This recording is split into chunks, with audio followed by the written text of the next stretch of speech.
Selamat datang kembali semuanya.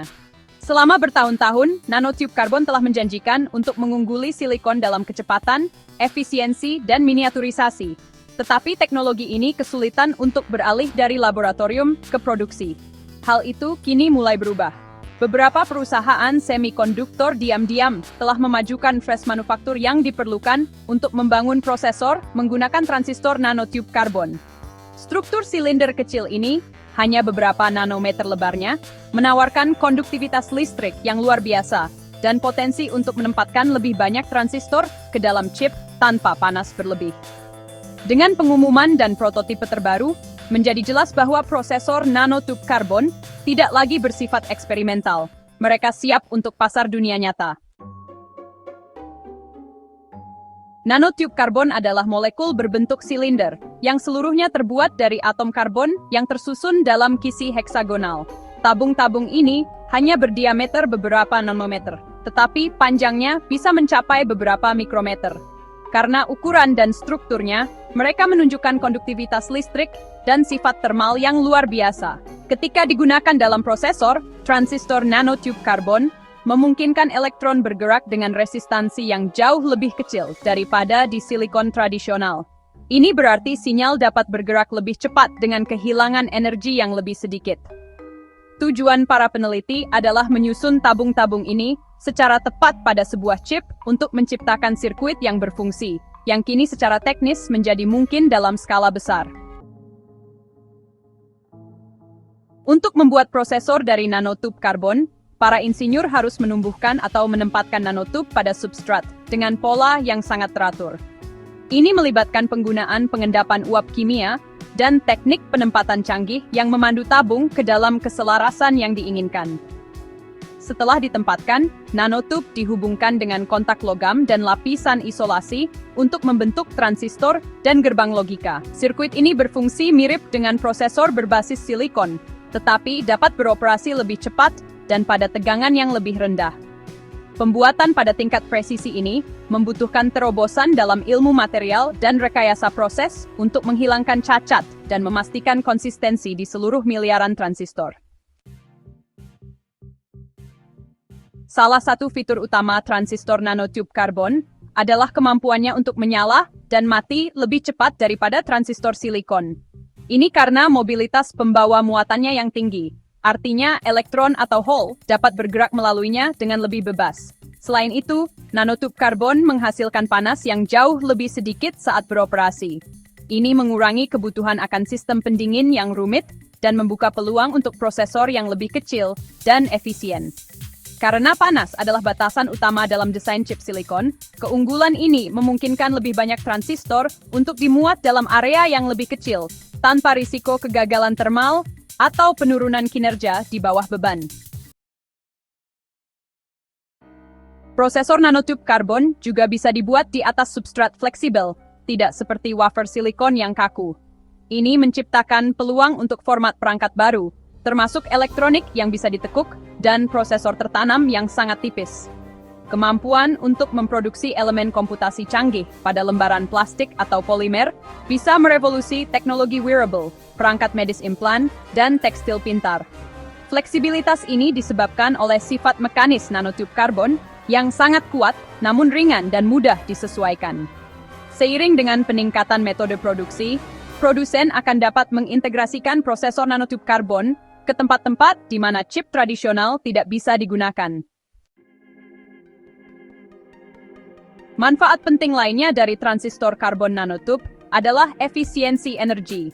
Perangkat ini membutuhkan daya yang lebih sedikit untuk beroperasi, yang secara langsung berarti masa pakai baterai yang lebih lama untuk perangkat portabel dan mengurangi penggunaan listrik di pusat data. Seiring dengan meningkatnya permintaan global akan kekuatan komputasi, efisiensi energi menjadi semakin penting. Dengan mengganti atau melengkapi komponen silikon dengan padanan karbon nanotube, perusahaan dapat membangun prosesor yang lebih cepat dan mengonsumsi lebih sedikit daya. Ini sangat relevan untuk beban kerja kecerdasan buatan yang membutuhkan penanganan data yang cepat dan efisien. Penggunaan daya yang berkurang juga membantu menurunkan dampak lingkungan dari infrastruktur komputasi skala besar. Salah satu tantangan terbesar dalam membuat prosesor nanotube karbon adalah mengontrol kemurnian dan keseragaman nanotube itu sendiri. Upaya awal sering menghasilkan campuran tabung logam dan semikonduktor yang mengganggu kinerja. Perkembangan terbaru dalam teknik pemilahan dan pemurnian kini memungkinkan produsen untuk mengisolasi hanya nanotube semikonduktor yang dibutuhkan untuk transistor. Selain itu, para peneliti telah mengembangkan cara untuk menghilangkan tabung yang salah posisi dan kontaminan lainnya selama proses produksi. Peningkatan ini penting untuk mencapai tingkat keandalan dan konsistensi yang diperlukan untuk prosesor komersial yang digunakan dalam aplikasi komputasi kinerja tinggi. Kompatibilitas dengan infrastruktur manufaktur yang ada juga sudah diatasi. Beberapa chip karbon nanotube terbaru sebenarnya bisa dibuat dengan menggunakan versi modifikasi dari alat fabrikasi semikonduktor yang ada saat ini. Ini mengurangi biaya dan risiko transisi ke teknologi baru. Pabrik yang sudah membuat chip silikon bisa, dengan beberapa penyesuaian, mulai mengintegrasikan lapisan karbon nanotube atau bahkan seluruh arsitektur karbon nanotube. Pendekatan hibrida semacam ini memungkinkan industri untuk menguji kinerja karbon nanotube dalam kondisi dunia nyata, sambil tetap menjaga kompatibilitas dengan desain chip tradisional. Ini juga membantu mempercepat adopsi dengan meminimalkan kebutuhan akan pabrik manufaktur yang benar-benar baru. Prosesor nanotube karbon juga memungkinkan metode baru untuk perutian sinyal dan interkoneksi pada chip. Pada prosesor silikon tradisional, jejak logam menghubungkan transistor, tetapi koneksi ini dapat menjadi hambatan seiring dengan peningkatan kepadatan transistor. Nanotube karbon, berkat konduktivitas listriknya yang luar biasa, dapat berfungsi tidak hanya sebagai transistor aktif, tetapi juga sebagai interkoneksi antar komponen. Fungsi ganda ini mengurangi kerumitan dan meningkatkan integritas sinyal. Para insinyur sedang bereksperimen dengan arsitektur vertikal dan multilapisan, di mana nanotube karbon berfungsi sebagai logika dan pengkabelan, memungkinkan chip yang lebih ringkas dan lebih cepat. Fleksibilitas struktural ini adalah salah satu alasan mengapa prosesor nanotube karbon kini dipandang sebagai penerus silikon yang layak. Proses pengujian dan verifikasi untuk prosesor karbon nanotube meliputi pengujian kecepatan dan konsumsi daya, dan ketahanan di bawah berbagai beban kerja. Sejauh ini, perangkat prototipe telah menunjukkan kinerja yang sebanding atau lebih baik daripada perangkat silikon. Para peneliti terus menyempurnakan arsitektur untuk memaksimalkan keunggulan yang ditawarkan oleh karbon nanotube. Ini termasuk mengeksplorasi desain logika baru yang lebih baik, memanfaatkan sifat-sifat bahan, serta mengintegrasikan algoritma pembelajaran mesin yang dapat memanfaatkan akses data yang lebih cepat. Seiring waktu, optimisasi ini akan menghasilkan prosesor yang tidak hanya lebih cepat, tetapi juga lebih cerdas dalam mengelola tugas. Prosesor nanotube karbon diharapkan dapat memungkinkan generasi baru sistem komputasi yang dapat dipakai dan diimplan. Karena mereka mengonsumsi lebih sedikit daya dan dapat dibuat pada substrat fleksibel, mereka membuka pintu bagi perangkat elektronik yang tidak dibatasi oleh faktor bentuk yang kaku. Ini dapat mengarah pada implan medis yang mampu memantau kesehatan atau diagnostik secara real-time tanpa sering mengganti baterai atau wadah yang besar. Dalam produk konsumen, pakaian pintar dengan komputasi tersemat dan komunikasi tanpa batas dapat menjadi hal yang lumrah.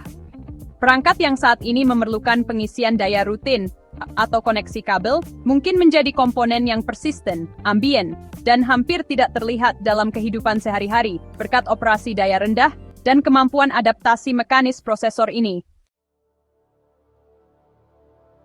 Batas besar lainnya terletak pada teknologi luar angkasa dan aplikasi keandalan tinggi, di mana ketahanan radiasi dan stabilitas termal sangat penting. Prosesor tabung nanokarbon secara inheren lebih toleran terhadap sinar kosmik dan fluktuasi suhu daripada chip berbasis silikon tradisional. Ini membuat mereka ideal untuk misi satelit jangka panjang, penjelajah planet, dan bahkan wahana antariksa dalam di mana pemeliharaan tidak mungkin dilakukan. Di lingkungan ekstrem di bumi, seperti stasiun kutub, kendaraan penjelajah bawah air, atau platform ketinggian tinggi, chip ini dapat mengungguli elektronik konvensional, sambil tetap ringan dan hemat energi. Seiring dengan matangnya teknik fabrikasi, seluruh sistem komputasi yang dioptimalkan untuk daya tahan, ketahanan, dan fleksibilitas akan muncul, memungkinkan mesin beroperasi di tempat sistem saat ini akan gagal. Saat prosesor nanotube karbon memasuki produksi komersial, mereka dapat mengubah ekspektasi kita terhadap perangkat konsumen, komputasi ilmiah, dan kecerdasan buatan. Kemampuan mereka untuk beroperasi lebih cepat dan lebih dingin dari silikon tradisional dapat mempercepat kemajuan di seluruh sektor teknologi. Investor mengamati dengan cermat, dan para pengguna awal sudah memposisikan diri untuk mendapatkan akses ke lompatan dalam kekuatan pemrosesan ini. Meskipun adopsi berskala besar akan memakan waktu, industri telah mencapai tonggak penting. Prosesor nanotube karbon bukan lagi hanya ambisi penelitian. Mereka hadir dalam produk nyata, dan kehadiran mereka dapat menandakan perubahan besar berikutnya dalam evolusi komputasi. Terima kasih banyak sudah menonton. Silakan komentar, suka, dan berlangganan.